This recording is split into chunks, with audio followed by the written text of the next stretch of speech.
You hear people talk about how long they've been together, but have you ever stopped to ask yourself, what's the quality of that time? Is your relationship truly thriving, or are you just hanging on?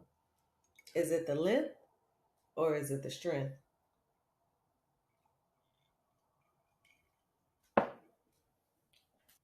Hey y'all, it's your girl Kenya, and today we are getting into a topic that is going to challenge the way you think about your relationship. Mhm.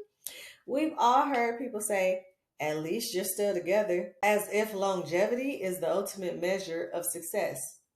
But here's the keepsake, just because your relationship is lasting doesn't mean that it's thriving. In this video, we're going to get into why so many relationships are stuck in survival mode. You always hear people are in survival mode. No, relationships stuck in survival mode too. How to recognize if yours is, and most importantly, what you can do to make sure that you are not just surviving, but truly thriving together. Let's start with why so many of us settle. Fear. Fear is a big part of it. Fear of being alone, fear of starting over, fear of the unknown, anything. It's easier to stay in a relationship that's familiar, even if it's not fulfilling. But when we settle, we're missing out on the true potential of what our relationships could be. If you think about imagine living in a house that's falling apart, but you refuse to move. Well, because it hasn't collapsed yet. I got a roof over my head. You hear what I'm saying? That's what settling in a relationship is like. You're safe. You got a roof over your head, but you are not happy. You are not growing. Are you growing? Probably not.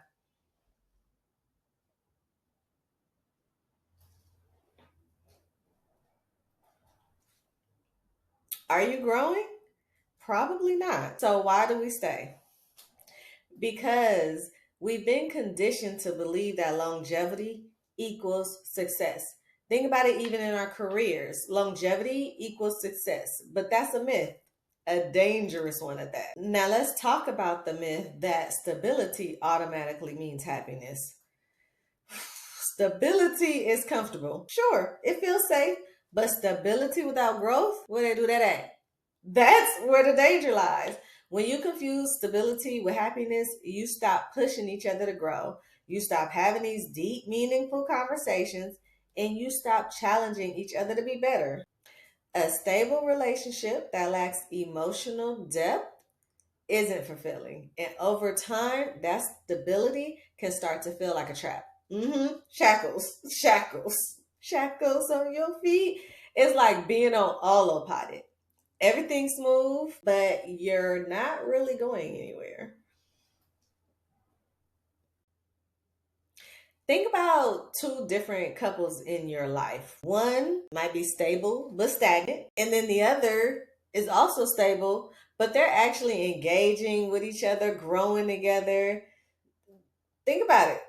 That's the difference between surviving and thriving. Now that we've identified the problem, let's talk about how to fix it. How do you truly, how do you go from just surviving to truly thriving in your relationship? First, cultivate an emotional connection. This means making time for deep, meaningful conversations. Not just about your day, not just about your dreams. No, your dreams and your fears and your desires. It's about being vulnerable with each other. Next, reignite that spark. Put a little oomph in it. Relationships thrive on excitement and surprise. I don't care how boring you are, or plan a surprise date. Try something new, or simply just break out of your routine. Like I said, yeah, some relationships can get boring, but the idea is to keep things fresh. Little keep the spark alive. That's the word. Keep the spark alive.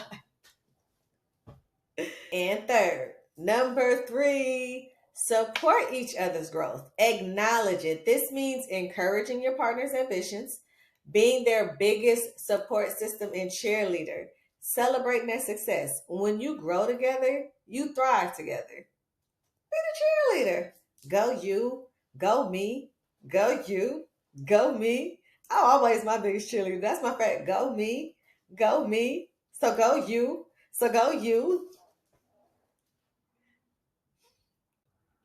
And finally, face challenges together. Don't avoid the tough conversations, embrace them. It's look, it's through overcoming these challenges together that you will build a stronger bond and an unbreakable relationship. Unbreakable. Build a shared vision for your future. A shared vision for you. I'm big on vision boards, set individual, but a shared one. What do you want your relationship to look like in 5 years, 10 years, 20 years? Work on that plan to create and execute it. It gives you guys something to strive for. There you have it. The steps to take your relationship from surviving to truly thriving. It's not always easy, but it's worth it. I know it's hard. Nobody will have the energy, don't want to put the time, but don't settle for survival. Push for more. Demand a relationship that not only lasts, but flourishes and grows. Whoo, child. If you found this video helpful, make sure to like, share, and subscribe. And let me know in the comments if you are thriving or just surviving. Let's start a conversation.